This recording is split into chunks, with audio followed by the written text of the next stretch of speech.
খেতে প্রচুর পরিমাণে শাক হয়ে আছে। এই শাকগুলোর নাম হচ্ছে গিমা শাক। গিমা শাক অ্যালার্জি রোগীদের জন্য খুবই উপকার। যাদের গায়ে খোস পাঁচড়া, চুলকানি, দাউদ আছে, তাদের জন্য ফাটাফাটি একটা শাক। শরীরের রক্তের জন্য এই শাকটা খাওয়ানো হয়ে থাকে। বিভিন্ন ধরনের ক্ষেত, পুকুর বা অন্য অন্য জায়গায় আলে এই শাকগুলো হয়ে থাকে। এই যেমন হয়ে আছে, এরকম দেখেন এসব জায়গা দিয়ে হয়ে আছে, বিভিন্নভাবে হয়ে আছে। আর গ্রামাঞ্চলে এই শাকগুলোতে কিন্তু কোনো রকমের সার বা বিষ নাই, এক ফোঁটাও নাই।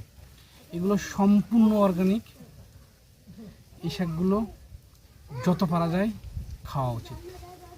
যাদের পেটে গ্যাসের সমস্যা আছে, বদহজমের সমস্যা আছে, নিশ্চিন্তে খেতে পারেন, উপকার পাবেন 100%। গিমা শাক সত্যিকার অর্থে একটা বেস্ট শাক। ভালো থাকবেন।